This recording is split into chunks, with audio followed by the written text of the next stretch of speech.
আসসালামু আলাইকুম রহমতুল্লাহ। তোমরা কেমন আছো সবাই? আশা করি মহান আল্লাহর অশেষ রহমতে বেশ ভালো আছো।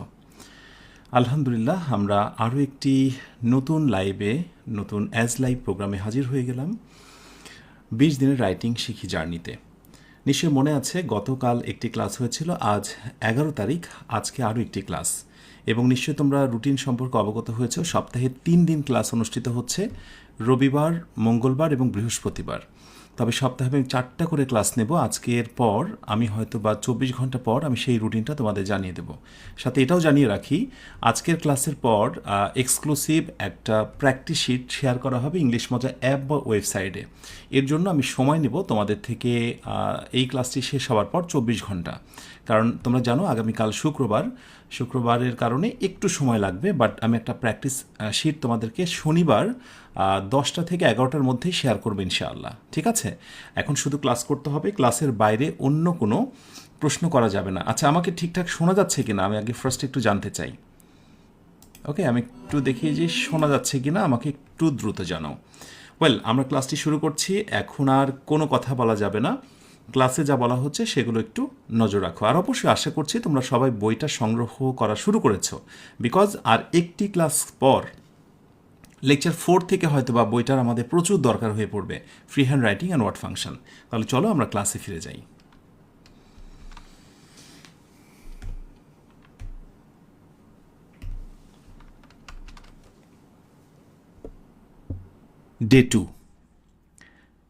ডে টুতে ফার্স্টেই আমরা একটু পেছন ফিরে দেখব, ফ্ল্যাশব্যাক। অর্থাৎ ডে 1-এ আমরা কি দেখেছি, ফ্ল্যাশব্যাকটা একটু লক্ষ্য করো। যেখানে আমি এই কথাটি বলেছিলাম শুরুর দিকেই, যেগুলো সম্বল করে একজন শিক্ষার্থীর এই ফ্রি হ্যান্ড রাইটিংয়ের আয়োজন চালিয়ে যাওয়া উচিত।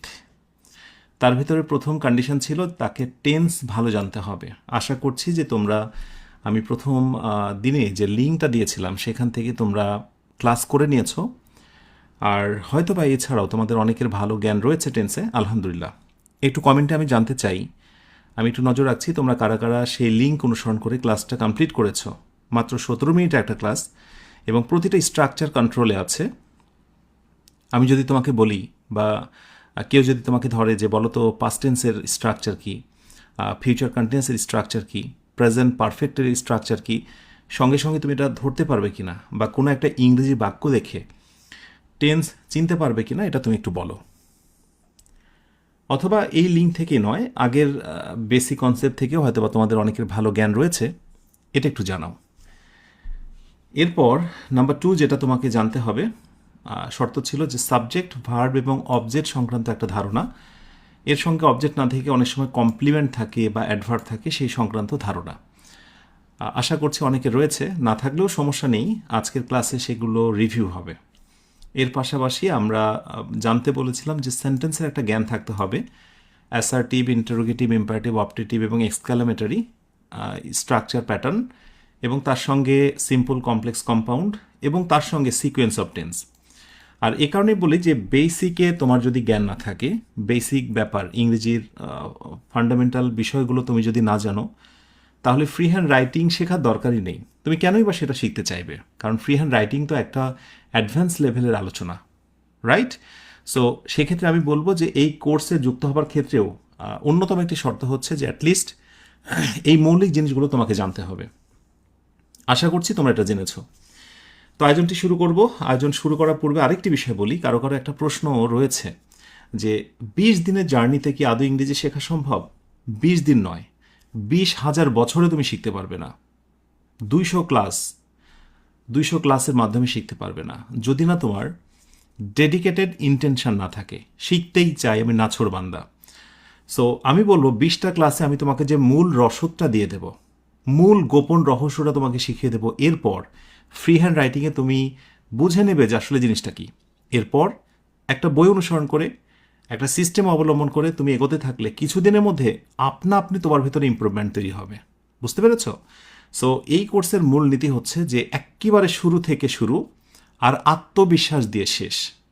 আমি তোমাকে একটা আত্মবিশ্বাসের জায়গা নেব এবং তুমি নিজেই বলবে আলহামদুলিল্লাহ আমি এখন বুঝি ফ্রি হ্যান্ড রাইটিংটা কি, আমি পারি না, এটা আমার ব্যর্থতা। বাট তুমি বুঝতে পারবে যে কোন কোন জায়গায় হাত দিলে তুমি সেখানে সবল হয়ে উঠবে বা তুমি দক্ষ হয়ে উঠবে। ঠিক আছে, শর্ত একটাই, প্রতিটা দিন লাইভে অ্যাটেন্ড থাকতে হবে। ওয়েল, আমরা আজকে মূল ফোকাসটা দেব সাবজেক্ট, ভার্ব, অবজেক্ট, এর সঙ্গে এক্সটেনশন আমরা কমপ্লিমেন্ট এবং অ্যাডভার্বকেও টেনে নিয়ে আসবো। দেখব যে ফ্রি হ্যান্ড রাইটিংয়ের ক্ষেত্রে এটা আসলে কিভাবে হেল্প করে। ওকে, আমাদের এই হচ্ছে শিরোনাম, basic concept of subject, verb, object. আচ্ছা, এই স্ট্রাকচারটাকে আমি একটু ফার্স্ট লিখি, RUCTUR, স্ট্রাকচার। ওকে, আমি প্রথমত স্ট্রাকচারটা লিখে রাখি, তাহলে অনেক কাজে দেবে। সাবজেক্ট, এরপরে বসবে ভার্ব, এরপরে বলছি আমরা কি object. Okay, done. Subject, verb, object. আচ্ছা, এটাকে একটু ব্ল্যাক কালার করি, তাহলে দেখতে ভালো লাগবে পরবর্তীতে। আচ্ছা, ঠিক ব্ল্যাক হলো না, অন্য কালার হয়েছে, আমি একটু ব্ল্যাক করে দিই। Anyway, subject, verb, object. এবার এখানে একটা জিনিস আমি তোমাদের ক্লিয়ার করি, এই ভার্বের ভিতরে কোনো কোনো সময় তুমি একটা জিনিস জানতে পারতে পারো বা তুমি দেখতে পাবে, সেটা হচ্ছে টিভি বা ট্রানজিটিভ ভার্ব। অর্থাৎ ভার্বের পর যদি অবজেক্ট থাকে, সেই ভার্বের নাম হচ্ছে ট্রানজিটিভ ভার্ব, এটা জানতে হবে। আচ্ছা, আবার কোনো কোনো সময় ইনট্রানজিটিভ ভার্ব আসতে পারে, তখন যেটা হবে একটু খেয়াল করো, তোমরা এই বেসিকটাকে বুঝে নাও, তাহলে আমাদের পথ চলতে এক্সাম্পল দিলে বুঝতে সুবিধা হবে। এরপর যদি ইনট্রানজিটিভ ভার্ব হয়, কোনো ভার্ব যদি ইনট্রানজিটিভ হয়, ইনট্রানজিটিভের পরে যেটা বসবে সেটার অবজেক্ট হবে না, সেটার নাম হবে অ্যাডভার্ব। এই বিষয়টা ফার্স্ট একটু জেনে নাও। সাথে আরেকটা মজার জিনিস তোমরা জেনে রাখো, যে এই অবজেক্ট যে হতে পারে তারা কারা, এটা তোমাকে জানতে হবে। সেটা হচ্ছে বেসিকলি আমরা এখানে নাউন দেখতে পাই অবজেক্টের অবস্থানে, এরপরে হচ্ছে নাউন ফ্রেজ দেখতে পাই, নাউন ফ্রেজ, শর্টকাটে না লিখে পুরোটা লিখি, কারণ অনেকে পরে বুঝতে নাও পারতে পারে। নাউন ফ্রেজ, এবং কোনো কোনো সময় এখানে আরেকটা জিনিস বসে, সেটি হচ্ছে প্রোনাউন। প্রোনাউন আমি একটু ছোট করে দিই যেন এটা একটা লাইনে থাকে। ব্যাস, বেসিক কনসেপ্টটা আমি তোমাদেরকে দিয়ে রাখলাম, এইটুকু মাথায় রাখো। এবার ধরো মনে মনে তুমি একটা কথা ভাবছো, সেটাই তো তুমি লিখবে, আর এটার নামই তো ফ্রি হ্যান্ড রাইটিং, যেটা আমরা গত ক্লাসে জেনেছি, যে মনের কথা কলম দিয়ে লিখবো, কলমের মাথা দিয়ে যেটা বের হচ্ছে সেটাই তো ফ্রি হ্যান্ড রাইটিং। আচ্ছা, আমরা একটা মনের কথা আগে দেখি। ওয়েল, এই হচ্ছে একটি আমাদের বাক্য। বাক্যটা একটু দেখো, যে সে গতকাল বিকেলে রাস্তায় দোকান থেকে বাংলাদেশের জীবন, গ্রামীণ জীবন জানার জন্য একটি পুরনো বই কিনেছিল। ধরা যাক তুমি এই কথাটা মনে মনে ভাবছো, এটা তুমি ইংরেজি করতে চাও, অথবা তুমি কোনো একটা প্রতিযোগিতামূলক পরীক্ষায় গিয়েছো, সেখানে তোমাকে এটা ট্রান্সলেশন করতে বলা হচ্ছে। এই তো, তার মানে এই জিনিসগুলো তোমাকে জানতে হয়। তো তুমি কি এই বাক্যটা দেখে কখনো ভেবেছো যে এই বাক্যের নেপথ্যে বা পেছনে যে স্ট্রাকচারটা লুকানো আছে, সেটা হলো একেবারে সিম্পল এই স্ট্রাকচারটা, সাবজেক্ট, ভার্ব, অবজেক্ট, কিভাবে, সেটাই আমরা দেখব।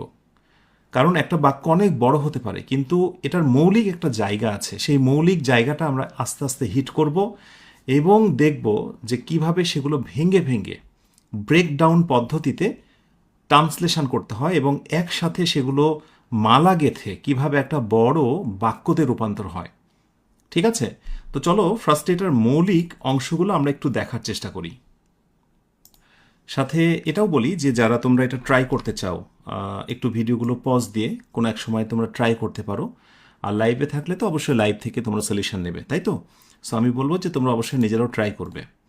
আচ্ছা, এখন আমরা মৌলিক অংশটা বের করব, যেটা বাক্যের একেবারে মূল অংশ, মূল একেবারে রুট সেন্টেন্স। তো মূল সেন্টেন্স কোনটুকু, আমরা একটু ফিরে যাই। যেমন সে, আমি বলছি যে সে একটি বই কিনেছিল, এটি মৌলিক বাক্য। সে একটি বই কিনেছিল। সাজিয়ে নিয়ে আগে, তাড়াহুড়ো করা যাবে না। একটু দেখো তোমরা, সে একটি বই কিনেছিল, এটা মৌলিক কিনা তোমরা একটু বলো। এবং এই সম্পূর্ণ অংশটুকু থেকে যদি আমরা সে একটি বই কিনেছিল এটুকুকে বাদ দিয়ে দিই, তাহলে কিন্তু এটার আর কোনো অর্থ থাকবে না। তার মানে এটা একেবারে কিন্তু হচ্ছে মৌলিক অংশ, একেবারে এটা হচ্ছে মৌলিক অংশ। এখন এই কথাটারই আগে পরে অনেক কিছু লাগানো হয়েছে, আমি এই কথাটাই আবার নিলাম। আমি বলবো যে সে একটি পুরনো বই কিনেছিল, মানে বই কিনেছিল কিন্তু বইটার ধরন পুরনো, তার মানে জাস্ট এখানে পুরনো কথাটা আমরা লাগিয়ে দিলাম। সে একটি পুরনো বই কিনেছিল, সে একটি পুরনো বই কিনেছিল, পুরনো কথাটা আগে দিই, হ্যাঁ, শুনতে ভালো লাগবে। এবং আমি রেড করলাম, আমি দেখাচ্ছি পরের বাক্যতে কোন অংশটা বর্ধিত হয়েছে, এবং এই সেম অংশটুকুই আমি নেব এবং নেওয়ার পর পরের বাক্যতে আমরা কি বলতে পারি যে অতিরিক্ত যেটা বলা হয়েছে যে সে গ্রামীণ জীবনের বিষয় জানার জন্য, এইটুকুর সঙ্গে আমরা জুড়ে দিতে পারি সে গ্রামীণ জীবন জানার জন্য, এইটুকু হচ্ছে আমরা এই সামনে লাগিয়ে দেব। তো শুনতে একটু বেমানান লাগে বেসিক্যালি, যে গ্রামীণ জীবন জানার জন্য সে একটি পুরনো বই কিনেছিল, আমরা যদি সেটাকে একটু সামনে দিই শুনতে ভালো লাগবে যে সে গ্রামীণ জীবন জানার জন্য একটি পুরনো বই কিনেছিল। এবং লক্ষ্য করে দেখো প্রতিটা বাক্যতেই কিন্তু আমার যেটা মূল বাক্য, হ্যাঁ, বই কিনেছিল সেটা কিন্তু আমি হারিয়ে দিইনি, সেটা কিন্তু আমার আছে। এর আগে পরে কিছু একটা যুক্ত হচ্ছে। এর সঙ্গে আমরা আরেকটু যুক্ত করতে পারি যে গতকাল বিকেলে রাস্তায় এক দোকান থেকে বাংলাদেশের গ্রামীণ জীবন জানার জন্য, তো বাংলাদেশের গ্রামীণ জীবন গতকাল বিকেলে রাস্তায়, এইটুকু হচ্ছে বাড়তি অংশ। সো এটা আমরা নিলাম। দেখো আমরা বলবো গতকাল বিকেলে রাস্তায় এক দোকান থেকে বাংলাদেশের গ্রামীণ জীবন জানার জন্য, হ্যাঁ, গ্রামীণ তো আগেই ছিল, আমি এইটুকু শুধু মাথার সামনে নেব আর এই অংশটুকু তার সাথে লাগিয়ে দেব, আর সেটা বাক্যে শুরুতে দিয়ে দেবো, শুনতে ভালো লাগবে। ওয়েল, এবার একটা বিষয় তুমি খেয়াল করে দেখো, এবার কিন্তু শেষের যে বাক্যটা সেটা কিন্তু এই বাক্যতে রূপ নিয়েছে। তার মানে মূল বাক্য হচ্ছে আমার এটা, কিন্তু সেগুলোকে আমরা ভেঙে আরও ছোট ছোট 3টি ব্রেকডাউন, ছোট ছোট অংশে আমরা বিভক্ত করেছি। এখন যদি কাউকে বলা হয় যে বলো তো এই বাক্যটা ট্রান্সলেশন কি, এই বাক্যটা ট্রান্সলেশন কি, আর এই বাক্যটা ট্রান্সলেশন কি, তাহলে আমার মনে হয় তুমি খুব ইজিলি এটা ট্রান্সলেশন করতে পারবে। আর যদি পারো দেন এভরিথিং ইজ ওকে। আমরা এটা করাই শিখব। এটাই আমাদের সমস্যা হয় যখন বড় লম্বা একটা সেন্টেন্স আমরা দেখি, তখন মূলত আমরা ধরতে পারি না যে আসলে কোন অংশটুকুকে আমরা প্রধান রেখে ইংরেজি ট্রান্সলেশন শুরু করব এবং তারপরে বাকি অংশগুলোকে আমরা জোড়া লাগাবো। ঠিক আছে, এইগুলো প্রচুর পরিমাণে ন্যাচারালি প্র্যাকটিসের মাধ্যমে তোমাদের ভিতরে এমনিই চলে আসবে। শুধু আমার সাথে থাকো, আমার ডিরেকশনগুলো ফলো করতে থাকো। তাহলে আসো এবার আমরা একটু শুরু করি। আচ্ছা, এটা একটু বোল্ড করি আমরা, কেমন? আর এটাকে আমরা 4 বলছি যেহেতু এটা ফাইনাল, এটা 4, আগেরটা আর শেষেরটা হচ্ছে 1। সো আগেরটাকে আমরা অন্য একটা কালার দিই যাতে নজরে পড়ে। তাহলে সে একটি বই কিনেছিল, একেবারে সিম্পল প্যাটার্নে হবে সাবজেক্ট ভার্ব অবজেক্ট আমাদের আলোচ্য বিষয়। তাহলে হি বা সি, আমরা এখানে হি দিতে পারি। হি কিনেছিল, বাই থেকে BOUGHT, বট। কি কিনেছিল? একটি বই, আবুক। এখন কেউ যদি আজকের এই ক্লাসে জিজ্ঞাসা করে যে স্যার এই বট কোথা থেকে আসলো, এটা কি, তাহলে তোমাকে ফ্রি হ্যান্ড রাইটিং শেখানো বড়ই কঠিন হবে। বিকজ টেন্সের জ্ঞান থাকাটা খুব জরুরি ছিল, যেটা আমি বারবার বলছি। সো বাই থেকে কিন্তু বট হয়েছে, কেনা থেকে কিনেছিল, সে একটি বই কিনেছিল, কমপ্লিট। এখন আমি যদি শুধু এই কথা বলি সে একটি পুরনো বই কিনেছিল, তাহলে আমরা যেটা করব ওই সেম বাক্যটা আমরা রাখবো। পুরনোর জন্য এই জায়গাতে আমরা একটা লাগাবো, কি বলে, অ্যাডজেক্টিভ লাগাবো। ঠিক আছে, বইয়ের আগে আমরা একটা পুরনোর জন্য একটা অ্যাডজেক্টিভ লাগাবো। অ্যাডজেক্টিভ কি? পুরনো ইংরেজি হচ্ছে ওল্ড। তো যখন আমি ওল্ড নিচ্ছি তখন আর এখানে হবে না, তখন অ্যান হবে। এখন কেউ যদি বলো যে অ্যান কেন হলো, তাহলে সত্যিই এটা খুবই ফানি ফ্যাক্ট। কারণ এই জায়গাটা এসে তুমি বলতে পারো না ভল থাকলে নর্মালি অ্যান হয়, কনসোনেন্ট থাকলে এ হয়, সে তো অনেক ছোটোবেলার কথা। দয়া করে এই ছোটোখাটো বেসিকগুলো শিখে ক্লাসগুলোতে অ্যাটেন্ড হয়ে, তাহলে আমারও শেখাতে সুবিধা হবে, তোমাদেরও বুঝতে সুবিধা হবে। এনিওয়ে, তাহলে আমরা কি করলাম? হি বট অ্যান ওল্ড বুক, সে একটা পুরনো বই কিনেছিল। ডান। এবার আমরা যেটা বলবো যে সে একটি পুরনো বই কিনেছিল, সেটা ভালো কথা, কিন্তু তার একটা উদ্দেশ্য ছিল। উদ্দেশ্যটা কি? সে গ্রামীণ জীবন জানার জন্য একটা উদ্দেশ্য ছিল তার। তো যখন এরকম উদ্দেশ্য হয়, আমি প্রথম বাক্যটা জাস্ট এখানে রেখে দেব। আর এরকম যখন উদ্দেশ্যমূলক কোনো বাক্য থাকে, সেই উদ্দেশ্যমূলক বাক্যটা টু দিয়ে শুরু করতে হয়, এবং টু থাকলে ভার্বের একটা বেস ফর্ম হয়। এটা গত ক্লাসে তোমরা জেনেছ, যেটাকে ইনফিনিটিভ বলা হয়। ইনফিনিটিভ দ্বারা উদ্দেশ্য প্রকাশ হয়। আমি সেখানে সিনেমা দেখতে গিয়েছিলাম, আমি সেখানে রুগী দেখতে গিয়েছিলাম। এই যে দেখতে, নিতে, খেতে, একটা উদ্দেশ্য প্রকাশ পায়, শেষে টু দিয়ে যুক্ত করতে হয়। আমার উদ্দেশ্য এটা শেখানো নয়, আমার উদ্দেশ্য হলো মূল অংশটাকে ঠিক রেখে তার আগে পরে বিশেষায়ন বা বিশেষায়িত ফ্রেজগুলো বা কিছু একটা অংশ বসাচ্ছি কিভাবে সেটা দেখানো।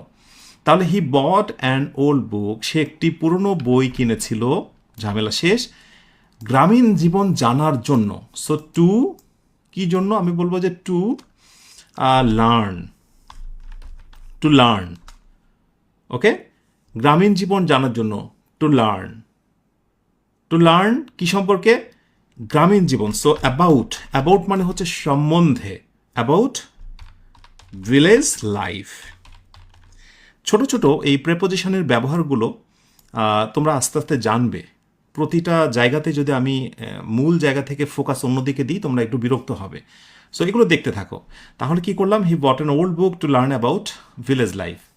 বাক্য আমার কমপ্লিট, কমপ্লিট তো। আচ্ছা, 4 নম্বরে আমরা আরেকটা বাক্য এখানে মিস করেছি, আমরা একটু বাক্যকে বাড়াতে পারি। সে বাক্যটা কি, সে রাস্তায়, একটা জিনিস আমরা ছাড়া ফেলেছি, দেখেছো? হ্যাঁ, রাস্তায় এক দোকান থেকে, এই কথাটুকু কিন্তু আমরা নিইনি, তাই না? সে এই যে রাস্তায় এক দোকান থেকে, হ্যাঁ, এইখান থেকে আমরা নিই, বাক্যটাকে নিই, কেমন, এটাকে যুক্ত করি আর এটাকে ফেলে দিই। এই বাক্য তো আগের বাক্য। দেখো তুমি, সে গ্রামীণ জীবন জানার জন্য একটি পুরনো বই কিনেছিল, গ্রামীণ জীবন জানার জন্য পুরনো বই কিনেছিল, তার আগে আমি একটা জিনিস যুক্ত করতে পারি, সে রাস্তায় এক দোকান থেকে, তাই না? হ্যাঁ, রাস্তায় এক দোকান থেকে, রাস্তায় এক দোকান থেকে আমরা এইখানে দেব, এইটুকু আমরা যুক্ত করতে পারি। তার সঙ্গে আমরা একটু সে লাগাতে পারি শুরুর দিকে, এটা শুনতে ভালো লাগে, ভাষাগত ব্যাপার। হ্যাঁ, এই বাক্যটা আমরা আমাদের ছাড়া পড়েছিল, আমি যুক্ত করলাম। আর 5 নম্বরে যে বাক্যটা ছিল কেটে দিলাম, সেটা কিন্তু মূলত এইটা। তাহলে আসো, যে সে রাস্তায় এক দোকান থেকে গ্রামীণ জীবন জানার জন্য একটি পুরনো বই কিনেছিল, সে একটি পুরনো বই কিনেছিল। তাহলে কি বলতে পারি আমরা, তাহলে বলতে পারি হি বট অ্যান ওল্ড বুক, এটা আমরা রাখবো। আচ্ছা, আমরা একটু রাখি তো এখানে, হি বট অ্যান ওল্ড বুক আমরা এখানে রাখলাম, রাখলাম তো। তারপরে বাকি অংশ রাখলাম to learn about village life, village life জানার জন্য, ঠিক আছে, ভিলেজ লাইফ জানার জন্য। Okay okay okay, he bought an old book to learn about village life, complete করলাম। খেয়াল করে দেখো যে সে একটি পুরনো বই কিনেছিল গ্রামীণ জীবন জানার জন্য, সে রাস্তার এক দোকান থেকে এটা কিনেছিল। তা আমি যদি বলি যে হি বট অ্যান ওল্ড বুক, সে একটা বই কিনেছিল, বইটা কিনেছিল কোথা থেকে, এর সঙ্গে একটা সম্পর্ক আছে, রাস্তার কাছ থেকে। দোকান থেকে গ্রামীণ জীবনের জন্য একটি পুরনো বই কিনেছিল, তাহলে রাস্তার এক দোকান থেকেই বইটা কিনেছিল। বইয়ের সম্পর্কটা হচ্ছে মূলত রাস্তার পাশে সেই দোকান থেকে কেনা। সো অবশ্যই এই বইটাকে রাস্তার পাশ থেকে যে কিনেছে তারই খুব কাছাকাছি রাখতে হবে, নাহলে অর্থটা নষ্ট হয়ে যাবে। সো আমরা কি করছি, হি বট অ্যান ওল্ড বুক, সে একটি বই কিনেছিল, ডট ডট, এখানে আমরা দিতে পারি ফ্রম, কোথা থেকে বলো তো, ফ্রম মানে থেকে, from a roadside, from a roadside stall, হ্যাঁ, দোকান থেকে। এবার আমি উদ্দেশ্যটা এখানে প্রকাশ করছি। এখন বেসিক লেভেলে সবচেয়ে বড় যে জায়গাটা সমস্যা হয় সেটা হলো যে স্যার কোনটা আগে দিব কোনটা পরে দেবো এটা তো আমি বুঝি না। আপনি তো স্যার এখানে বুঝিয়ে দিলেন, আমি তো এটা বুঝি না। এটা প্রথমে তুমি বুঝবে না, শুধু জেনে নাও, মেনে নাও যে এমনটা হয়, এবং তুমি এটা নিজেও বুঝতে পারবে যে সে রাস্তায় একটা দোকান থেকে গ্রামীণ জীবনে একটা পুরনো বই কিনেছিল। তো বইটা যে সে কিনলো, কেনার পরে সে গ্রামীণ জীবন জানতে চেয়েছিল, কিন্তু কিনলো কোথায় থেকে সেটা কি তুমি বলবে না আগে, বলো?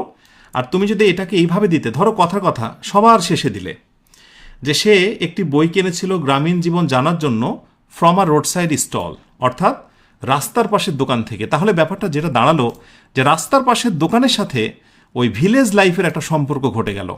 ব্যাপারটা এরকম না? এটা ভালো করে বোঝো।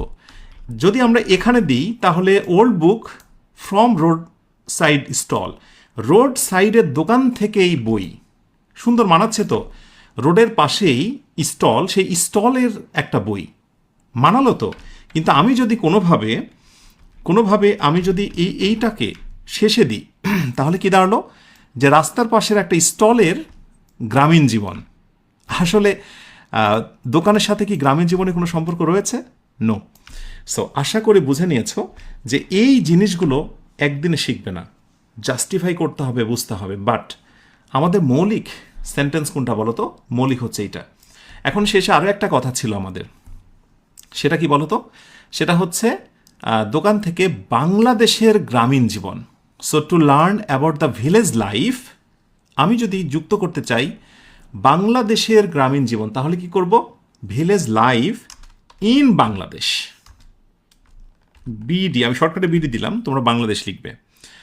এই যে ছোট ছোট প্রেপোজিশন দিয়ে যুক্ত করা যাচ্ছে একটা অলংকার, আমি বলি বিশেষায়িত শব্দ, এটা একটা অলংকার। চমৎকারভাবে একটা মালা গাঁথার জন্য যে ইনস্ট্রুমেন্টটা প্রয়োজন হয়, টুলস, সেগুলো হচ্ছে মূলত এই ছোট ছোট প্রেপোজিশনস। সো এগুলোর ব্যবহার তোমরা জানবে, কোথায় ইন, অ্যাড, অন এগুলো বসে, এগুলো বেসিক থেকে জানতে হয়। শিখো শুধুমাত্র এদের কাজ ফ্রি হ্যান্ড রাইটিংয়ে কীভাবে। আশা করি বুঝে নিয়েছো যে আমাদের মৌলিক সেন্টেন্স এটা। সে একটি বই কিনেছিল, আমি এগুলোকে একটু বোল্ড করে দিই, দেখতে একটু বেশি বেমানান লাগছে, ব্যাস। এইভাবেই মূলত বড় একটা বাক্যকে ভেঙে ভেঙে ব্রেকডাউন পদ্ধতিতে ছোট করে নিতে হয়, আর তারপরে সেটাকে পরিপূর্ণরূপে ট্রান্সলেশন করতে হয়। একেবারে শুরুর দিকে তোমাকে এগুলো হয়তো বা প্যারা দেবে অনেকটা, কিন্তু একসময়, যেমন আমি যদি ট্রান্সলেশন করি বা তুমি একসময় ট্রান্সলেশন করো, এইভাবে আর তোমাকে ভাঙতে হবে না, অটোমেটিক্যালি তুমি কিন্তু এগুলো আনসার করতে পারবে। যারা ভালো গণিত জানে তাদেরকে কিন্তু রাফ কোনো কিছু সূত্র ভেঙে আনসার করতে হয় না। মোটামুটি বড় কিছু দেখলেও সে বুঝে না এটার আনসার কী হবে, সে ডিরেক্টলি কিন্তু মূল একটা মানে গাণিতিক বলছি সলভে চলে যায়। কিন্তু যারা কম বোঝে তারা রাফ করে নেয়, ছোট ছোট অংশে ভেঙে নেয়, তারপরে কিন্তু পুরো একটা গণিত সে সলভ করতে পারে। একইভাবে বলবো, যখন কোনো সেন্টেন্স তুমি দেখবে, বড় কোনো সেন্টেন্স, সেইটা হয়তো বা এখন তোমার খুব প্যারা দেবে, কারণ মৌলিক অংশটা তুমি খুঁজে পাচ্ছ না। আস্তে আস্তে এগুলো তোমার কাছে খুবই ইজি অ্যান্ড সিম্পল হবে। ওয়েল, আমাদের আলোচনা বিষয় ছিল যে স্ট্রাকচার খুবই ছোট, সাবজেক্ট, ট্রানজিটিভ ভার্ব, অবজেক্ট, কিন্তু সেটা একটা বড় বাক্যের প্রাণ হতে পারে। অবজেক্ট বেসিক্যালি নাউন হতে পারে। তো বাড়তি যে অংশগুলো আমরা যুক্ত করেছি সেগুলো এক নজর একটু দেখে নিই আমরা। যেমন এখানে আমরা অ্যাডজেক্টিভ যুক্ত করেছি, এখানে আমরা ইনফিনিটিভ ফ্রেজ যুক্ত করেছি, টু দিয়ে যুক্ত, ভার্ব থেকে বাকি অংশ ইনফিনিটিভ ফ্রেজ, প্রেপোজিশনাল ফ্রেজ যুক্ত করেছি মাঝে, আর এটা তো অবশ্যই ইনফিনিটিভ ফ্রেজ। আশা করি এইটুকু বুঝতে পেরেছো যে ও আচ্ছা, এইভাবে ভেঙে ভেঙে করতে হয়। আমি আবারও বলছি, একদিনে এক ক্লাসে অনেক কিছু বুঝবে না, একটু একটু করে আমরা এগোই, কেমন? এখন আমরা যেটা করব সেটা হচ্ছে যে টেস্ট ইয়োর সেলফ, দেখা যাক তোমরা পারছো কিনা। আচ্ছা, এবার হলো টেস্ট ইয়োর সেলফ, নিজেরা ট্রাই করবে। ধরে নিতে পারো এই কথাটাই তুমি বলছো যে সে শিক্ষার্থীদের ওপর মোবাইল ফোনের নেতিবাচক প্রভাব নিয়ে একটি বিস্তারিত প্রতিবেদন লিখেছিল, অথবা এই কথাটা তুমি বলছো বা একটা পরীক্ষায় এসেছে, বলা হয়েছে এটা ট্রান্সলেশন করো, মাথা মুন্ডু ধরে উঠতে পারছো না যে কোন জায়গাটা তুমি ধরবে। আচ্ছা, আমার প্রথম প্রশ্ন হলো, আমি একটু এইখানটায় আমার কোশ্চেনটা ছড়ে দিই, যে বলো তো তোমরা যে এই বাক্যটা আসলে মূল সেন্টেন্স কোনটুকু? ঝটপট করে কমেন্টে একটু লেখো, মূল অংশ কোনটুকু বলো দেখি। ট্রাই করতে হবে। আমি বলছি তুমি কোনো ট্রাই করছো না, এটা কিন্তু খুবই সমস্যা। ফিজিক্যাল থেকে অনলাইনে একটা বড় সুবিধা হলো যে এখানে লজ্জা শরম অতটা কাজ করে না, বিকজ দেখা যায় না। সো আমি বলবো অবশ্যই তোমাকে কমেন্ট করতে হবে। আচ্ছা, মার্শাল্লাহ, অনেকে ধরতে পেরেছ। এবার আমরা একটু জেনে নেওয়ার চেষ্টা করি, কেমন? আচ্ছা, সেটা হলো যে সে একটি প্রতিবেদন লিখেছিল, এইটুকু হলো মূল কথা। এত বড় বাক্য থেকে যদি এইটুকুকে আমরা আলাদা করে ফেলি তাহলে এই বাক্যটার কোনো অর্থই থাকবে না। তুমি খেয়াল করো, এইটুকু বাদ দিয়ে তুমি পড়ো যে শিক্ষার্থীদের উপর মোবাইল ফোনের নেতিবাচক প্রভাব নিয়ে বিস্তারিত। আরে বাবা, কি হলো? বুঝতে পেরেছ? তাহলে এইটুকু হচ্ছে আমার মূল। সো আমি যেটা করব, আমি ব্রেকডাউন ব্রেকডাউন পদ্ধতিতে আমি একটু ভেঙে নিই, কেমন? সে একটি প্রতিবেদন লিখেছিল, এটা হলো আমার প্রথম বাক্য। আচ্ছা, ধৈর্য নিয়ে সাথে থাকতে হবে। আচ্ছা, ব্রেকডাউন আমি যদি পরে বলি তোমাদের, আচ্ছা বলো তো এর সঙ্গে আর কি যুক্ত হয়েছে? ইয়েস, এর সঙ্গে সেম বাক্যটাই আছে, তুমি খেয়াল করে দেখো। শুধুমাত্র তার সঙ্গে যেটা যুক্ত হয়েছে সেটি হচ্ছে সে একটি প্রতিবেদন লিখেছিল, সে বিস্তারিত প্রতিবেদন লিখেছিল। এখানে সে একটি বিস্তারিত প্রতিবেদন লিখেছিল, এই বিস্তারিত কথাটি যুক্ত হলো, যেটাকে আমরা বলছি অ্যাজেক্টিভ, বিশেষণ, তাই না? বিস্তারিত, সেটা দেখবো আমরা কোন ইংরেজি ইউজ করতে হয়। অ্যান্ড নাম্বার 3তে আসো এবার। 3তে যদি বলি সে একটি বিস্তারিত প্রতিবেদন লিখেছিল, এর সাথে আর কি বলতে পারি? বলতে পারি যে মোবাইল ফোনের নেতিবাচক প্রভাব নিয়ে, তাই না? তাহলে আমরা যদি বলি, এই কথাটুকু টেনে নিয়ে আসলাম যে সে একটি বিস্তারিত প্রতিবেদন লিখেছিল, শেষে দিয়ে দিলাম মোবাইল ফোনের নেতিবাচক প্রভাব নিয়ে সে একটি বিস্তারিত প্রতিবেদন লিখেছিল। কিন্তু দেখো, এই সেটাকে যদি কোনোভাবে আমরা বাক্যের শুরুতে দিতে পারি, সেন্টেন্সটা কিন্তু শুনতে বেশ সুন্দর শোনায়, যে সে মোবাইল ফোনের নেতিবাচক প্রভাব নিয়ে একটি বিস্তারিত প্রতিবেদন লিখেছিল। ওকে, ডান। আবার এখানে আরেকটা বিষয় প্রতিবেদনের ক্ষেত্রে তুমি দেখো খেয়াল করে, যে শিক্ষার্থীদের ওপর, মানে আমরা কিন্তু এই সম্পূর্ণ বাক্যগুলোতে শিক্ষার্থীদের ওপর কিন্তু কোথাও ব্যবহার করিনি। তাহলে আমরা যদি এরকম একটা কথা বলি, এই সেম বাক্যটায় আমরা যদি রাখি, ধরো পরেরটাই নিয়ে আসলাম, এটা 4 নম্বরে যদি বলি যে সে শিক্ষার্থীদের ওপর, এইটুকু কিন্তু এখানে এসে যুক্ত হলো, এইটুকু। আর পরে বাক্যটায় যুক্ত হয়েছে এইটুকু। হ্যাঁ, তাহলে আমি দেখানোর চেষ্টা করছি কোন বাক্যতে কতটুকু এসে যুক্ত হয়েছে। রেড কালার করা মানে হচ্ছে এইটা। প্রথমে এটা আমার মূল বাক্য, তার সঙ্গে বিস্তারিত যুক্ত হয়েছে, পরের বাক্যতে এইটুকু যুক্ত হয়েছে, আর পরের বাক্যতে এইটুকু যুক্ত হয়েছে। ব্যাস, এই তো মিলেই তো আসলে এত বড় বাক্য তৈরি হলো। এইভাবে যদি তুমি ভাঙতে পারো, তাহলে আমার বিশ্বাস তুমি ট্রান্সলেশনও তৈরি করতে পারবে। আত্মবিশ্বাস নিয়ে বলো তো, এই ভাঙ্গাটাই কি তোমাদের সমস্যা না?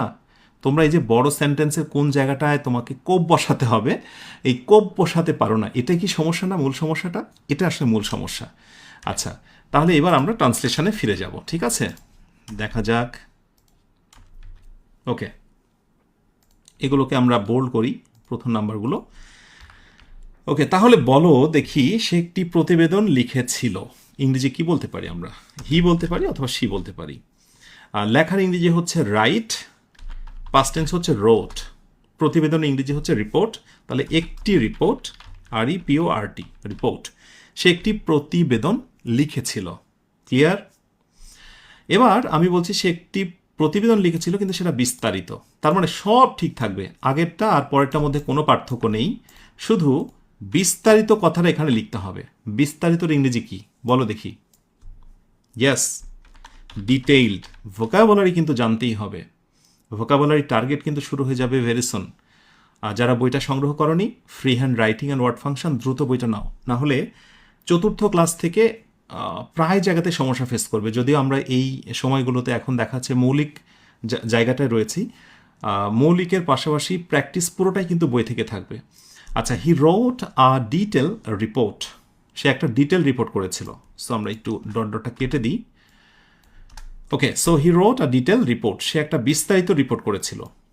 পরেরটায় বলা হচ্ছে যে বিস্তারিত রিপোর্ট করেছিল মোবাইল ফোনের নেতিবাচক প্রভাব নিয়ে। তাহলে কোথায় বসবে এটা? আগে ফার্স্টে হি রোট আ ডিটেল রিপোর্টটা আমরা নিই, ঠিক আছে? হি রোট আ ডিটেল রিপোর্ট, কোনো কিছুর ওপরে যখন হয় তখন একটা অন দিতে হয়। এখন তুমি যদি মনে করো যে এই অন মানে হলো যে কোনো কিছুর ওপরে, যেমন অন দ্য টেবিল, শুধু টেবিলের ওপরে না, কোনো রিপোর্ট যখন হয়, রিপোর্ট অন, আর্টিকেল অন, কোনো নিউজ, কোনো আর্টিকেল, ম্যাগাজিন, কোনো বিষয়ের উপরে যখন নির্ভর করে রচিত হয়, সেখানে কিন্তু বেসিক্যালি অন বসে। আমি আবারও রিপিট করছি, প্রেপোজিশনসের এই ব্যবহারগুলো আস্তে আস্তে শিখবে, ইউজ দেখে দেখে অটোমেটিক্যালি জানতে পারবে ন্যাচারাল ওয়েতে। সো সব জিনিস জানতে চেও না প্রতিটা ক্লাসেই। দেখো, আমার মূল ফোকাসটা হচ্ছে বড় সেন্টেন্স থেকে মূল অংশটা কিভাবে বের করতে হয়। হি wrote a detail report on, কিসের ওপরে? মোবাইল ফোনের নেগেটিভ প্রভাব নিয়ে। So on the negative, on the negative কি বলতো, প্রভাব, নেগেটিভ প্রভাব। So effects of mobile phone, কিসের বলতো, মোবাইল ফোনের। এখানে একটা মজার জিনিস আছে, মোবাইল ফোন ইংরেজি যখন ট্রান্সলেশন করবে তুমি জেনে রাখো যে মোর দ্যান 80% সেন্টেন্সে এই অপের একটা ব্যবহার দেখা যায়। আমি একটু পরে তোমাদেরকে দেখাবো অপের এবং অ্যাপোস্ট্রোপিএসের একটা মারাত্মক ব্যবহার, যেটা ট্রান্সলেশনের ক্ষেত্রে খুব জরুরি, যেটা তোমাকে জানতেই হবে। ওয়েট করো। তাহলে হি রোট আ ডিটেল রিপোর্ট। রিপোর্টটা কিসের উপরে? রিপোর্টটা হচ্ছে যে মোবাইল ফোন এর নেতিবাচক প্রভাবের ওপরে। যদি কোথাও প্রেপোজিশন থাকে তাহলে অর্থটা সবসময় ডান দিক থেকে এই বাম দিকে চলে আসে। আমি আবার রিপিট করছি, প্রেপোজিশন অফ থাকলে ডান দিক থেকে অর্থটা বাম দিকে চলে আসে। খেয়াল করো, the negative effects of mobile phone, তার মানে হচ্ছে মোবাইল ফোন এর নেতিবাচক প্রভাব। আগে মোবাইল ফোন, তারপরে হচ্ছে নেতিবাচক প্রভাব। আগে মোবাইল ফোন, তারপরে নেতিবাচক প্রভাব। ঠিক আছে, বিস্তারিত একটু পরে বলছি আমি। এরপরে আমরা পরে বাক্যটা আসি, 4 নাম্বার, সেটাকে ফাইনাল আমরা বলতে পারি। উপরে যা ছিল তাই। সে শিক্ষার্থীদের উপর মোবাইল ফোনের নেতিবাচক প্রভাব নিয়ে একটি, আচ্ছা শিক্ষার্থীদের উপর সব যা যা আছে সবই থাকবে। He wrote a detail report, সে একটা ডিটেল রিপোর্ট করেছিল কি, on the negative effects of mobile phone, mobile ফোনের নেগেটিভ ইফেক্টস নিয়ে শিক্ষার্থীদের ওপর। তাহলে এখানেও আরেকটি ওপর, গবেষণামূলক ক্ষেত্রে অন ইউজ করতে হয়। অন স্টুডেন্টস অথবা অন দ্য স্টুডেন্টস, কোনো সমস্যা নেই। নির্দিষ্ট অর্থে আমরা এখানে দা দিতে পারি, সমস্যা নেই। তাহলে গবেষণার ক্ষেত্রে, নিউজের ক্ষেত্রে, কোনো আর্টিকেল ম্যাগাজিনের ক্ষেত্রে বেসিক্যালি অন ইউজ করতে হয়। এই যে তুমি জানতে না, বাট আজকের ক্লাসে থেকে তো এইটুকু বুঝলে যে কোনো কিছুর ওপর মানে এই সাদামাঠা ওপর নয়, নিউজ, কোনো ফ্যাক্ট, এগুলোর ক্ষেত্রে অন ব্যবহার হয়। আবার অফ থাকলে অর্থটা ডান দিক থেকে বাম দিকে আসে, এগুলো তো বুঝলে। এভাবে একটু একটু করে শিখতে হয়। প্রফিসিয়েন্সি আমার একদিনে আসেনি, তোমারও একদিনে আসবে না। আমি আবারও রিপিট করছি, 20টা ক্লাসেই ফ্রি হ্যান্ড রাইটিংয়ে তুমি উড়োজাহাজ হয়ে যাবে ব্যাপারটি এরকম নয়। বাট এই 20টা ক্লাসে তোমাকে আমি এমন কিছু দেব, তুমি বুঝে নেবে কোথা থেকে শুরু করতে হয়। একটা বই পড়লে ফ্রি হ্যান্ড রাইটিংয়ের কোন জায়গাটা তোমাকে তাকাতে হবে, ফোকাস দিতে হবে। কোনো একটা স্যারের কোর্স করলে তোমাকে বুঝতে হবে যে ফ্রি হ্যান্ড রাইটিংয়ের কোন কোন জায়গা আমার জন্য গুরুত্বপূর্ণ। আশা করি ধৈর্য নিয়ে আমার সাথে লেগে থাকবে। এবার একটা প্রাসঙ্গিক জিনিস দেখিয়ে আমরা মূলত আরেকটি স্ট্রাকচার আসব, সেটি হচ্ছে অপের একটা ব্যবহার। চলো আমরা একটু দেখি। Well, mystery of the use of and apostrophes. Of এবং অ্যাপোস্ট্রোপিয়াস এটা রিটেনের জন্য ফ্রি হ্যান্ড রাইটিংয়ে প্রচুর ব্যবহার হয়। আমার মনে হলো এটি তোমাদের জানানো দরকার। আচ্ছা, বেসিক্যালি প্রথম যে তথ্যটা জানতে হবে যে পার্সন অর্থাৎ ব্যক্তি বা জীবন্ত কিছু, যার জীবন আছে, প্রাণ আছে, সেটা অন্য কোনো প্রাণীও হতে পারে, এসব ক্ষেত্রে আমরা অ্যাপোস্ট্রফি এস ইউজ করি। আর জড় বা অ্যাবস্ট্রাক্ট, ধরা যায় না, ছোঁয়া যায় না, একটা আইডিয়া, কোনো একটি বিষয়, জড়, বিমূর্ত ধারণা, এসব ক্ষেত্রে আমরা অফ ব্যবহার করি। এটা হলো মৌলিক কথা। আচ্ছা, আমরা দুটো এক্সাম্পল দেখি। আমি যদি বলি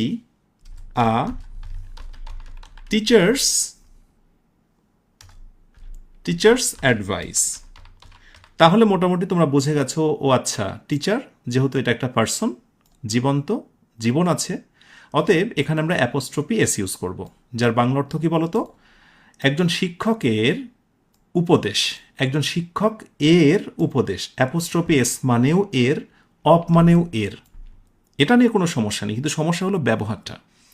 তাহলে একজন শিক্ষক এর উপদেশ। বাট আমরা ধরো এরকম কিছু একটা বলতে চাচ্ছি যে রুমের দেওয়ালগুলো, একটা রুম, সেই রুমের দেওয়ালগুলো, তাহলে কি হবে? তখন তুমি দ্য রুমস ওয়াল বলতে পারবে না, পারবে না, জড়ো তো রুম। সো আমাকে বলতে হবে দ্য ওয়াল, ওয়াল যেহেতু 4টা ওয়াল, আমি ওয়ালস দেব। অফ রুমটার আমি নির্দিষ্ট করে বলতে পারি দ্য রুম। তাহলে দেখো, রুম এর দেয়ালগুলো, ঠিক আগে আমি যে কথাটি বললাম, অফ থাকলে অর্থটা ডান দিক থেকে বাম দিকে চলে আসে। রুমের দেয়ালগুলো, রুমের দেয়ালগুলো ডান দিক থেকে বাম দিকে, এটা হচ্ছে অপের নিয়ম।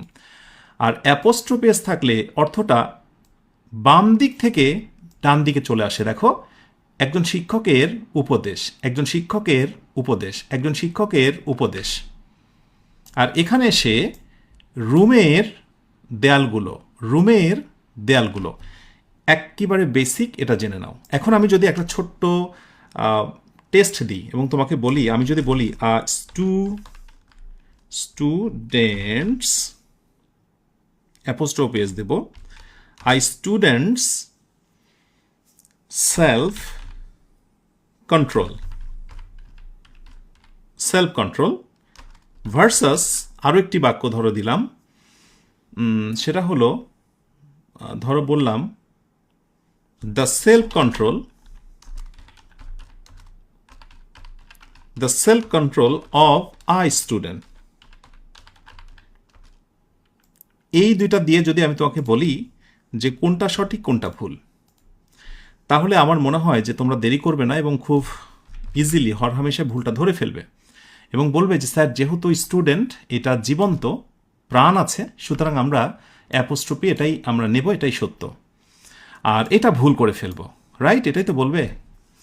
জেনে রাখো, দুইটাই সঠিক হতে পারে স্পোকেনে, বাট তুমি যখন লিখিততে যাবে, ফ্রি হ্যান্ড রাইটিংয়ে যাবে, তখন তোমাকে অবশ্যই এই নিয়মটা মানতে হবে। আর যদি সেই নিয়মটা মানতে যাও, তাহলে শুধুমাত্র প্রথমটাই রাইট হবে, স্টুডেন্টস সেলফ কন্ট্রোল, কারণ এটা যেহেতু পার্সন বা জীবন্ত, অতএব তোমাকে অ্যাপোস্ট্রোফি এস নিতে হবে। একজন শিক্ষকের আত্মনিয়ন্ত্রণ, একজন শিক্ষক বলছে একজন শিক্ষার্থীর আত্মনিয়ন্ত্রণ, একইভাবে একজন শিক্ষার্থীর আত্মনিয়ন্ত্রণ। অর্থ তো বুঝে নিয়েছো যে একটা ডান দিক থেকে বাম দিকে আসে, একটা বাম দিক থেকে ডান দিকে আসে, ব্যাস, এটা মোটামুটি ক্লিয়ার। এখন আসো কিভাবে এই বিভিন্ন রকম ট্রান্সলেশনে এই অপের জটিলতা তৈরি হয়, আমরা একটু সরজমিনের টেস্টে যাই। এই হচ্ছে রিয়েল টেস্ট। চলো একটু দেখি, প্রথমটা আমি করে দেব আর তারপরেরটা তোমরা নিজেরা ট্রাই করবে। আচ্ছা, আগে ভাগে প্রস্তুতির অভ্যাসের গুরুত্ব, র র বুঝতে পারছো? তো আমরা আগে ভাগে প্রস্তুতির অভ্যাসের গুরুত্ব, সো গুরুত্বর ইংরেজি ফার্স্টে নিয়ে আসবো, এরপরে অভ্যাসের ব্যাপারটা নিয়ে আসবো, তারপরে হচ্ছে আগে ভাগে প্রস্তুতি, আর্লি প্রিপারেশন। সো ফার্স্টে নিয়ে আসবো গুরুত্ব। সো শুরুতে বেসিক্যালি অফ থাকলে দা দিতে হয়, এটা মনে রেখো। The importance, okay, of, the importance of, কি বলতো, the importance of the habit, নির্দিষ্ট অর্থে আমরা দা দিচ্ছি, কোনো সমস্যা নেই, এগুলো ব্যবহার জানবে।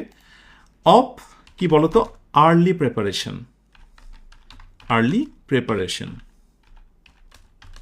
Early preparation. এইবার দেখো এখানে অফের খেলা। অফ কয়টা বলো তো? অফ হচ্ছে দুইটা। অর্থগুলো সবসময় বাম দিক থেকে ঘুরতে ঘুরতে, একবার ডান দিক থেকে ঘুরতে ঘুরতে বাম দিকে এসেছে। অর্থাৎ দেখো, আগে ভাগে প্রস্তুতির, আগে ভাগে প্রস্তুতি, তো আগে ভাগে আর্লির প্রিপারেশন, আগে ভাগে প্রস্তুতির অভ্যাসের গুরুত্ব, আগে ভাগে প্রস্তুতির অভ্যাসের গুরুত্ব। দেখেছ? তার মানে এই বাক্যতে দুইটা না শুধু, আরও যদি পাঁচটাও যদি অফ যুক্ত হতো, একবারে সব ডান পাশ থেকে ঘুরে ঘুরে অর্থ প্রথমটা এসে পড়তো। ঠিক আছে? আগে ভাগে প্রস্তুতির অভ্যাসের গুরুত্ব, এই গুরুত্বটা হচ্ছে আমার হেডওয়ার্ড বা মূল কথা। ঠিক আছে? গুরুত্বটা হচ্ছে হেডওয়ার্ড বা মূল কথা, এটাও জেনে রাখো। তাহলে পরেরটা কি হবে? টাকা জমানোর পরিকল্পনার সাফল্য। তাহলে সাফল্যটাকে আমরা আগে নিয়ে আসবো, এরপরে পরিকল্পনার কথা আসবে, তারপর টাকা জমানোর কথা আসবে। ডু ফাস্ট, একটু ট্রাই করো দেখি, দ্রুত। হ্যাঁ, অনেকে ট্রাই করেছো, এখন একটু ট্রাই করো। এগুলোই না ট্রান্সলেশনে তোমাকে বড় একটা প্যারা দেয়, বুঝে উঠতে পারো না কোথায় কোনটা বসাবো। এগুলোই প্রাণ, এগুলোই হার্টবিট।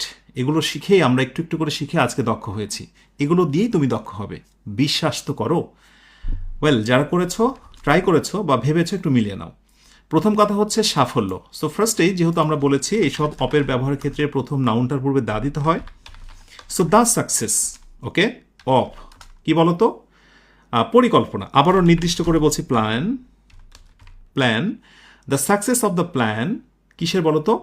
অফ সেভিং মানি, তাই না, টাকা জমানোর, of saving money, SAVING, saving মানি। তাহলে বলো তো অর্থটা এবার কোন দিক থেকে গেল? হ্যাঁ, টাকা জমানোর পরিকল্পনার সাফল্য।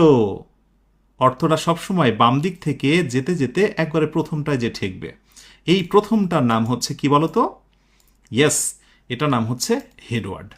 যারা পেরেছো তোমাদের প্রত্যেককে অভিনন্দন, স্বাগতম। এইবার আসো, আমরা যে শিরোনাম দিয়েছিলাম সেই শিরোনামের মধ্যেই কিন্তু একটা রহস্য রেখে দিয়েছিলাম, mystery of the use of and apostrophes. এখানে অপের সংখ্যা কয়টা বলো তো? 2টা। তাহলে কি হবে? অর্থটা সবসময় ডান দিক থেকে একেবারে আস্তে আস্তে প্রথমটা এসে ঠেকবে। তাহলে বলো কি হবে? অব এবং অ্যাপোস্ট্রোপি এস এর ব্যবহার এর রহস্য। অব এবং অ্যাপোস্ট্রোপি এস এর ব্যবহার এর রহস্য। মজার জিনিস না? হ্যাঁ, ছোট্ট জিনিস, বাট এগুলো মজার। আর এগুলো না পারলে কিন্তু একবারে প্যারা বেড়ে যায়। এনিওয়ে, আমরা এবার আমরা দেখব আরও একটি স্ট্রাকচার। তোমরা ফ্ল্যাশব্যাকে যখন দেখেছিলে সেখানে কিন্তু আরেকটা স্ট্রাকচার ছিল যে সাবজেক্ট ভার্ব অবজেক্ট ব্যতীত সাবজেক্ট লিঙ্কিং ভার্ব কমপ্লিমেন্ট, মনে আছে তোমাদের? তো দেখো, এই ছোট্ট একটা স্ট্রাকচার দিয়েও কত জটিল ট্রান্সলেশন তুমি করতে পারো, মনের কথা কত সুন্দর করে বলতে পারো, ফ্রি হ্যান্ড রাইটিংয়ে কত চমৎকার করে লিখতে পারো। সো এখন এসে এখানে কেউ জিজ্ঞাসা করো না যে লিঙ্কিং ভার্ব কাকে বলে, কমপ্লিমেন্ট কাকে বলে। এগুলো তোমাকে জানতে হবে। যেটাই সাবজেক্ট তারই হচ্ছে একটা পরিপূর্ণ রূপ হচ্ছে কমপ্লিমেন্ট। সে ডাক্তার, সে হচ্ছে ডাক্তার, এই সে এবং ডাক্তার, এটাই হচ্ছে আমার আলোচনা বিষয়। সে হচ্ছে ডাক্তার, সহজ কথায়। তার মানে আমরা যদি সংক্ষেপে একটা এক্সাম্পল এখানে দিয়ে আগাই, তাহলে যাদের একটু সমস্যা আছে মেবি তারা একটু হয়তো বা মনে করতে পারে। হি ইজ আ ডক্টর, সে একজন ডাক্তার। দেখো, হি যে সেই হচ্ছে ডাক্তার, একে অপরের পরিপূরক। যিনি ডাক্তার তিনি সে, যেই সে তিনি হচ্ছে, তার প্রফেশনই হচ্ছে ডাক্তার। এর মাঝখানে যে ভার্বটা থাকে, ইয়েস, তার নামই হলো লিঙ্কিং ভার্ব। লিঙ্ক মানে যুক্ত করা। সাবজেক্ট আর কমপ্লিমেন্টকে যে লিঙ্ক করেছে তার নাম হচ্ছে লিঙ্কিং ভার্ব। লিঙ্কিং ভার্বকে শর্টকাটে এলভি বলা হয়। লিঙ্কিং ভার্বের লিস্টগুলো একটু তোমরা মনে করে দেখো। বি ভার্ব সবগুলোই am, is, are, was, are, be, been, being.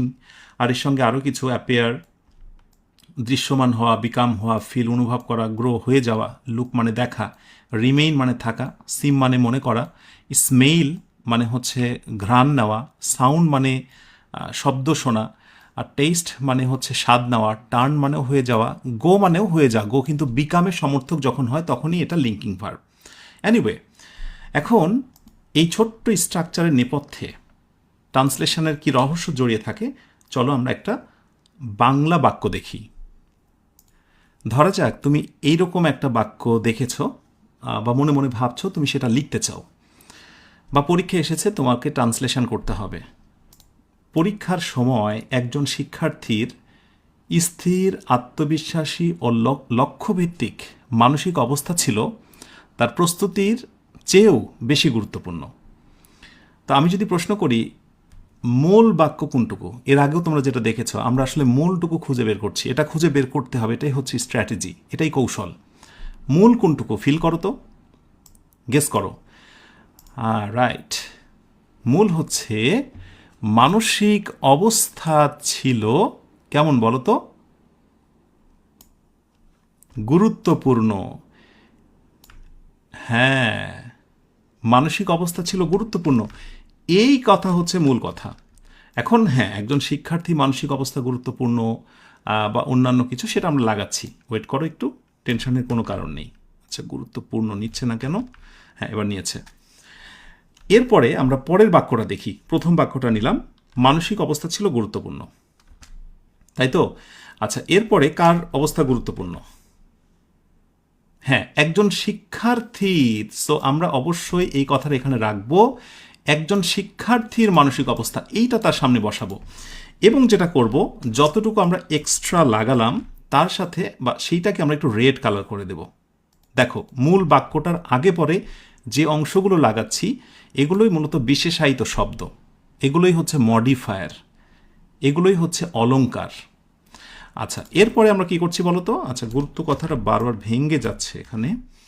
হ্যাঁ, এরপরে আসো, একজন শিক্ষার্থীর মানসিক অবস্থা ছিল গুরুত্বপূর্ণ। নাম্বার 3-তে আসি। তাহলে একজন শিক্ষার্থীর মানসিক অবস্থা ছিল গুরুত্বপূর্ণ, আমরা এটুকু রাখলাম। এবং এর আগে যে কথাটুকু দরকার সেটা হচ্ছে পরীক্ষার সময়।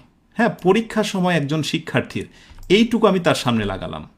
সো আমি এইটুকু লাগালাম, এইটা হচ্ছে আমার পরের বাক্যের বর্ধিত অংশ। ওকে, ডান। তাহলে পরীক্ষার সময় একজন শিক্ষার্থীর মানসিক অবস্থা ছিল গুরুত্বপূর্ণ। গুরুত্বপূর্ণ, দেখতে থাকো। ঠিক এরপরে নাম্বার 4-এ আসি। এবার 4-এ আমরা অতিরিক্ত কি পেয়েছি? অতিরিক্ত পেয়েছি, সবই তো দিলাম। পরীক্ষার সময় একজন শিক্ষার্থীর মানসিক অবস্থা ছিল গুরুত্বপূর্ণ। ঠিক আছে, তার প্রস্তুতির চেয়েও বেশি গুরুত্বপূর্ণ। এই একটা গুরুত্বপূর্ণ পয়েন্ট আমাদের রয়েছে 4 নম্বরে, যেটা আমরা দিতে পারি। সো তাহলে যেটা করতে পারি, পরীক্ষার সময় সবটুকু ঠিক থাকবে, এটুকু আমরা নেব। তার প্রস্তুতির চেয়েও বেশি গুরুত্বপূর্ণ, এই অংশটুকুকে আমরা নিচে লাগিয়ে দেব। মানে এইটা হচ্ছে বর্ধিত অংশ। সো এইটা হচ্ছে বর্ধিত অংশ। গুরুত্বপূর্ণ কথাটাকে আমরা এখানেও নিলাম। ওয়েট, দেখতে থাকো। আর এইটা তো এই বাক্যতে আগেই ছিল, সো আমি এভাবে রেড করে দিলাম। আসো, এবার সবশেষে আমরা 5 নম্বরে কি বলতে পারি? 5 নম্বরে কি বলতে পারি বলো দেখি, কোন অংশটুকু আরও বাকি আছে?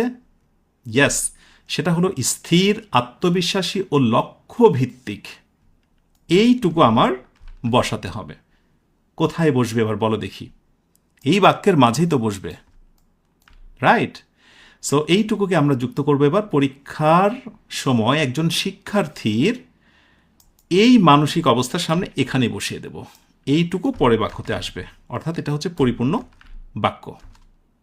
ঠিক আছে, এইটুকু আমি একটু রেড করে রাখি। রেড কোথায়? রেড, আর এটা হচ্ছে ব্ল্যাক। এইবার কিন্তু আমাদের ট্রান্সলেশন করা পালা। চলো আমরা একটু ট্রান্সলেশনে ফিরে যাই। স্টেপ বাই স্টেপ আমরা ট্রান্সলেশন দেখতে থাকি। মানসিক অবস্থা ছিল গুরুত্বপূর্ণ। সো মানসিক অবস্থা, মেন্টাল, মানসিক অবস্থা। সো বলবো মেন্টাল অবস্থার ইংরেজি হচ্ছে স্টেট, STAT, স্টেট। যে স্টেট মানেই হচ্ছে রাষ্ট্র, রাজ্য, সেটাই হচ্ছে আবার অবস্থা। হ্যাঁ, এটা বুঝতে হয় যে কোনো পরিস্থিতি, কোন পরিস্থিতিতে বসছে সেটা। সো মেন্টাল স্টেট, এইটা ছিল গুরুত্বপূর্ণ। ওয়াজ কেমন ছিল বলতো? ইম্পর্ট্যান্ট। তাহলে দেখো তো, যে বিভার বসালাম না মাঝখানে? হ্যাঁ, এবং তারপরে কি বসিয়েছি? কমপ্লিমেন্ট। সো এখানে একটা জিনিস জেনে রাখো, কমপ্লিমেন্ট হতে গেলে সে কিন্তু অ্যাডজেক্টিভ হয়, সে নাউন হয়, সে অ্যাডভার্ব হয়। এনিওয়ে, মেন্টাল স্টেট ওয়াজ ইম্পর্ট্যান্ট, ভালো কথা। পরের বাক্যটা একটু আসি আমরা। পরের বাক্যটায় একজন শিক্ষার্থীর মানসিক অবস্থা ছিল গুরুত্বপূর্ণ। তাহলে মেন্টাল স্টেটটা কার ছিল? এইবার হচ্ছে একজন শিক্ষার্থীর। এই যে পেয়েছো বাবা, এইবার তুমি পেয়েছো কিসের ব্যবহার বলো তো? হ্যাঁ, এর ব্যবহার। ইয়েস, এখানেই কিন্তু অফ অথবা অ্যাপোস্ট্রোফি এস এর খেলা হবে। ধারণা করো কি নেবে তুমি। ইয়েস, যেহেতু শিক্ষার্থী, এর জীবন আছে, জীবন্ত পার্সন, অতএব এখানে আমি অ্যাপোস্ট্রোফি এস নিব। সো এখানে যেটা হবে, স্টুডেন্টস একটা অ্যাপোস্ট্রোফি এস। স্টুডেন্টস কি বলতো? Mental state, STATE, mental state ওয়াজ, বাকি যা আছে তাই, ওয়াজ ইম্পর্ট্যান্ট। ক্লিয়ার? পরের বাক্যটায় আসো, আমরা আরেকটু বর্ধিত করি। আচ্ছা, এইখানে একটু আমরা জায়গা করে নিই, পরে দেখছি আমরা। পরীক্ষার সময় শুধু এই কথাটা যুক্ত হবে। তো প্রথম অংশ যা আছে আমরা হুবহু তাই বসিয়ে দেব, তাই তো? একই জিনিস তো, আমরা তো আর এখানে চেঞ্জ করছি না। এখন কথা হলো পরীক্ষার সময়টা আমরা কোথায় বসাবো? এটা আমরা বলতে পারি ডিউরিং, আমরা বলতে পারি পরীক্ষার সময়। সো বলতে পারি ডিউরিং দ্য এক্সাম, পরীক্ষার সময়। এগুলো জানবে তোমরা, টেনশনের কোনো কারণ নেই।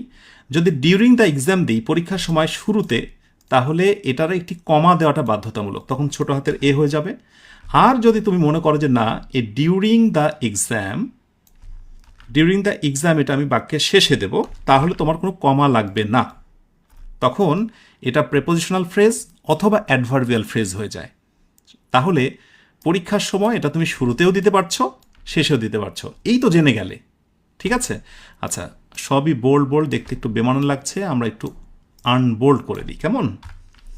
আচ্ছা, আর একটু সামনে এগোই, আমরা পরের বাক্যটা আসি।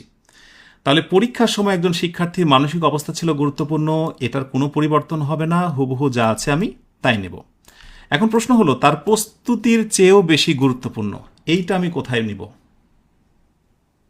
অবশ্যই সম্পূর্ণ বাক্য যখন শেষ হয়ে যায়, শেষেই তো আমরা বসিয়ে দিই, তাই না? আচ্ছা, তাহলে তার প্রস্তুতির চেয়েও বেশি গুরুত্বপূর্ণ, সো যখন চেয়ে বা তুলনা হয় তখন সেখানে একটা দেন ইউজ করতে হয়। দেন মানে হচ্ছে চেয়ে, কোনো কিছুর চেয়ে, তাই না? দেন হিজ প্রেপারেশন, তার প্রস্তুতির চেয়েও, মানে প্রস্তুতির থেকেও। এখন এই during the exam, then his preparation, এটা খুবই বেমানান লাগবে, কারণ আমি তো বলেছি কি, দেখো, এটা ছিল খুবই গুরুত্বপূর্ণ, কার চেয়ে? প্রিপারেশনের চেয়ে। তাহলে ইম্পর্টেন্টের সাথেই কিন্তু প্রিপারেশনটাকে যুক্ত করতে হবে। আবার বুঝো, এটা ছিল খুবই গুরুত্বপূর্ণ, কিসের চেয়ে বলো তো? তার প্রস্তুতির চেয়ে।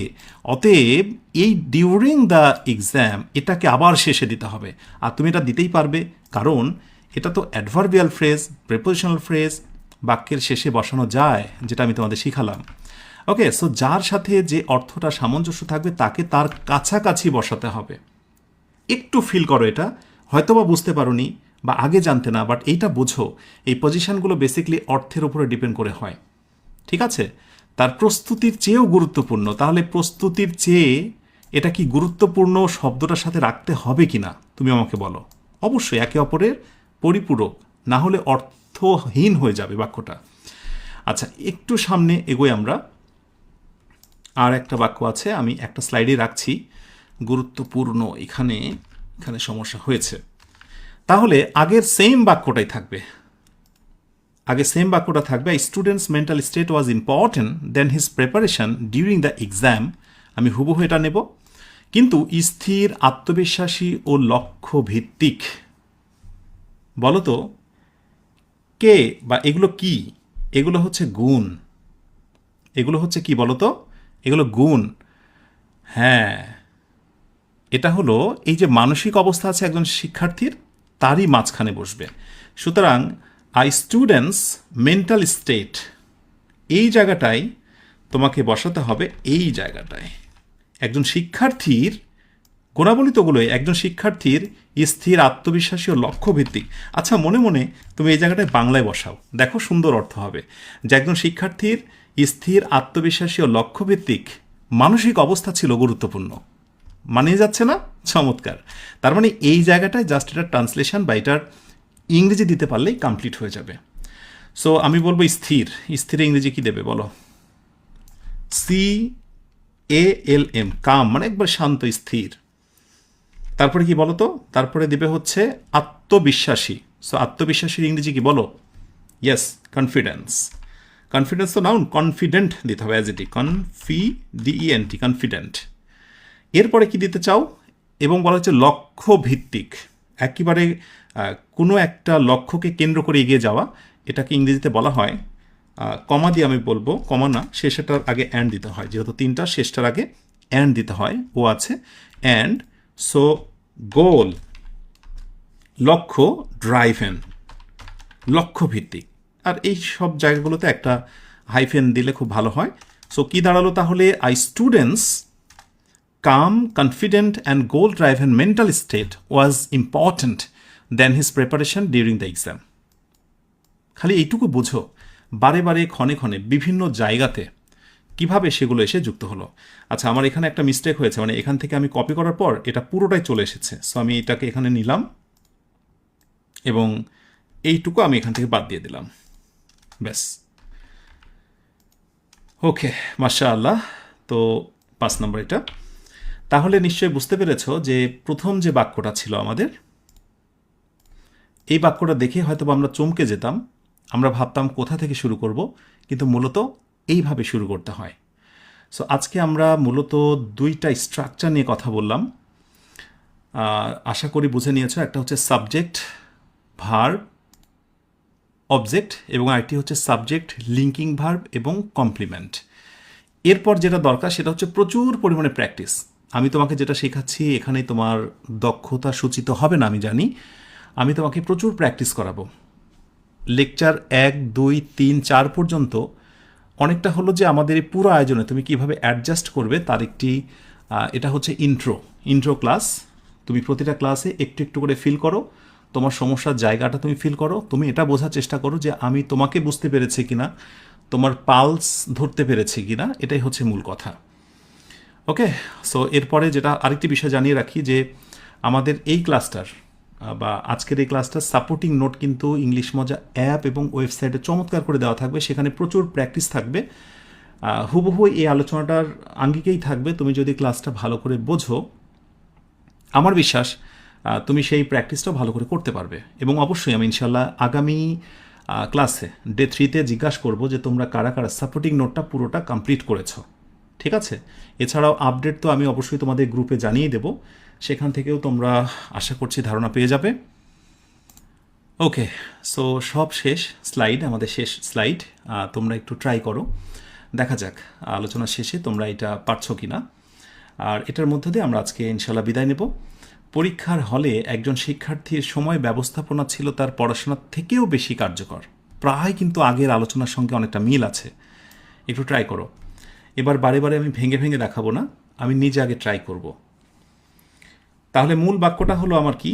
মূল বাক্যটা হচ্ছে সময় ব্যবস্থাপনা ছিল কার্যকর। এটা হচ্ছে আমার মূল অংশ। আমি একটু হাইলাইট করি।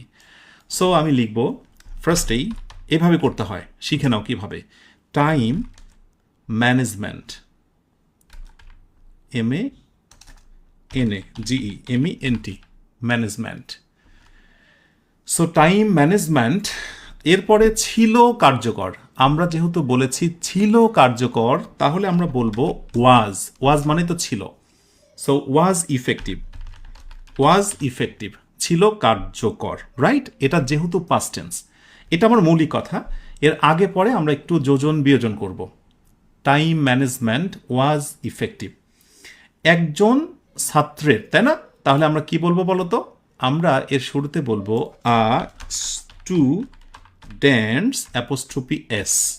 Students time management. কি হয়ে গেল? একজন শিক্ষার্থীর বা একজন ছাত্রর টাইম ম্যানেজমেন্ট। ওকে, এরপরে কি বলেছি আমরা? পরীক্ষার হলে, যুক্ত করব পরীক্ষার হলে। সো এবার বলবো students time management was effective. কোথায় বলো তো ছিল? স্থানটা দিয়ে দিই আমরা একটু। সো ইন দ্য এক্সাম হলে, তাই না? আর এর সঙ্গে কি বলতে পারি আমরা? যে একজন শিক্ষার্থীর টাইম ম্যানেজমেন্ট ছিল ইফেক্টিভ, কোথায় ছিল? এক্সাম হলে। তার সঙ্গে আর কি তথ্য বাকি রইল? আচ্ছা, পরীক্ষার হলে তার পড়াশোনার থেকেও এটা ছিল বেশি কার্যকর। হ্যাঁ, তার মানে ইফেক্টিভ ছিল কিন্তু পড়াশোনার থেকেও। সো এই জায়গাটায় আমরা যেটা করব, এর আগেও দেখলাম ইম্পর্টেন্ট দেন। সো ইফেক্টিভের সাথে আমরা একটা দেন লাগাবো। সো ইফেক্টিভ দেন, তারপরে কি বলো? হ্যাঁ, তার পড়াশোনার থেকেও, তার মানে হিজ স্টাডি, স্টাডি, রাইট? এই অংশটুকু এখানে যুক্ত করলাম। আর স্থান যেগুলো, প্রেপোজিশনাল ফ্রেজ যেগুলো, সেইগুলোকে বাক্যের শুরু বা শেষেও দেওয়া যায়। শেষে দিলেই সেন্টেন্সটা বেশি সুন্দর এবং স্ট্যান্ডার্ড দেখায়। ওয়েল, তাহলে এই হচ্ছে আমাদের ট্রান্সলেশন, সব শেষ। যারা আমার সাথে পেরেছো এবং রাইট আনসার করতে পেরেছো, তোমাদের প্রত্যেককে আমি অভিনন্দন জানাচ্ছি। Students time management was effective then his study in the exam hall. আমি একবার রিচেক দিয়ে নিই সব ঠিক আছে কিনা। ম্যানেজমেন্ট ওয়াজ, আচ্ছা এখানে ছিল কি যে বেশি কার্যকর। আচ্ছা, এখানে একটা বিষয় বলি তোমাদের, যেহেতু আমি দেন ইউজ করেছি, সো দেনের জন্য আমার একটা মোর দেওয়া খুব জরুরি। Was more effective. Students time management was more effective. Then থাকলে আমাকে মোর দিতে হবে। আচ্ছা, এটা একটা বিষয়। আর আগের বাক্যটা একটু রিচেক দিয়ে নিও, তোমাদের আগের বাক্যটা ইম্পর্টেন্ট ছিল, সেখানে হবে মোর ইম্পর্টেন্ট। এই কারেকশনটা একটু করে নিও, আমি এটা খেয়াল করিনি। মানে হয় যে একসাথে অনেক দিকে নজর দিতে চেয়ে কোনো একটা জিনিস মিস্টেক হয়ে যায়। Then his study in the exam hall. ব্যাস। আলহামদুলিল্লাহ, আলহামদুলিল্লাহ, তোমরা পেরেছো। তোমাদের প্রত্যেককে অভিনন্দন যারা শুরু থেকে শেষ পর্যন্ত লেগেছিলে। এখন কাজ হচ্ছে ক্লাসটা শেষ করে ফ্রেশ হয়ে ইংলিশ মজা অ্যাপ বা ওয়েবসাইটে সাপোর্টিং যে নোটটা আছে সেটা নিয়ে বসে পড়া, এবং এরপরে ডিরেকশন অনুযায়ী পরবর্তী ক্লাসে যা বলা হচ্ছে সেগুলো। একজন আমাকে একটি কথা বলেছো যে স্যার, প্রতিটা ক্লাসে যদি বিশেষ করে মুখস্থ পড়া অর্থাৎ ভোকাবুলারি দেওয়া হয় তাহলে ভালো হয়। আরে বাবা, আমি তো সেটা বলেছি, প্রতিটা ক্লাসে আমরা ভোকাবুলারি দেব, এবং সেটা হচ্ছে চতুর্থ ক্লাস থেকে শুরু হবে। কারণ অনেকের হাতে বই নেই, বইটা নিয়ে ফেলো। প্রচুর প্র্যাকটিস, প্রচুর টুইস্ট, প্রচুর মজার মজার ইনফরমেশন থাকবে প্রতিটা ক্লাসেই। সো তোমাকে থাকতে হবে এখানে। আলহামদুলিল্লাহ আমরা শেষ করতে পেরেছি, এবং নিশ্চয়ই তোমাদের মনে আছে প্রতিটা ক্লাস শেষে আমরা একটা কমন কথা লিখব। কি বলো তো? হ্যাঁ, দেখি কাদের মনে আছে তোমাদের। আমরা প্রত্যেকে লিখব যে 02 মানে কি, জার্নি 02 ইজ ইকুয়াল টু হচ্ছে ডান। এটা কোথায় লিখব? পার্সোনাল ফেসবুক আমাদের প্রোফাইলে লিখব যে 02 ডান। আলহামদুলিল্লাহ, এটা লিখতে পারার মধ্য দিয়ে অন্য রকমের অনুপ্রেরণা কাজ করবে। মনে মনে হবে প্রতিটা দিন লিখতে চাই, যে 1 থেকে যে 20 পর্যন্ত লিখব। আজকের তুমি আর 20 দিন পর তুমি অনেক পার্থক্য হবে, কেবল তো শুরু। আরেকটি বিষয়, তোমরা কেউ কেউ কমেন্টে হয়তো বলছো যে স্যার এই ওয়ার্ড দিলে হবে কি, এটা হবে না। হবে অবশ্যই। যেমন এখানে ইফেক্টিভ রয়েছে, ইফেক্টিভের পরিবর্তে কেউ কেউ বেনিফিশিয়াল দিয়েছো, হ্যাঁ হবে, এগুলো অবশ্যই হবে। এগুলো নিয়ে আসলে প্রশ্ন করে টাইম নষ্ট করার সময় নেই, এগুলো তোমরা এমনি বুঝতে পারবে। ঠিক আছে? সো আয়োজনটা শেষ করছি। শেষে এটাই বলবো যে ক্লাসটি শেষ করেই আবারও আরেকবার রিভিশন রিচেক দাও। ইনশাল্লাহ তোমাদের অব্যক্ত না বলা কথাগুলো সবগুলোই প্রতিটা ক্লাসে পূর্ণতা পাচ্ছে, একটু একটু করে পাবে। কেবল তো শুরু, দেওয়ার রয়েছে অনেক কিছু। পুরো আয়োজনটি কেমন লেগেছে? একটু একটু করে গভীরে প্রবেশ করছো কিনা, একটা লম্বা বাক্য, বাংলা বাক্য, তার মূল জায়গায় হাত দেওয়া শুরু করেছো কিনা, বা মনে হচ্ছে কিনা ও আচ্ছা এটা তাহলেই হবে, কারণ শেখা রয়েছে আর অনেক কিছু বাকি। যে 02 ডান। ইনশাআল্লাহ পরবর্তীতে ডে 3 আয়োজনে তোমাদের সঙ্গে কথা হবে। সময় তো জানোই, রবি, মঙ্গল এবং বৃহস্পতি। তোমাদের কমেন্টের দিকে নজর রেখে শেষ করছে আজকের আয়োজনটি। তোমরা সবাই অনেক ভালো থেকো, যে ভালো শেষ নেই, সুখে থেকো, যে সুখে সীমানা নেই, এই অনন্ত শান্তির চিরন্তন প্রত্যাশায়। সবাইকে শুভরাত্রি। আসসালামু আলাইকুম ওয়া রাহমাতুল্লাহ।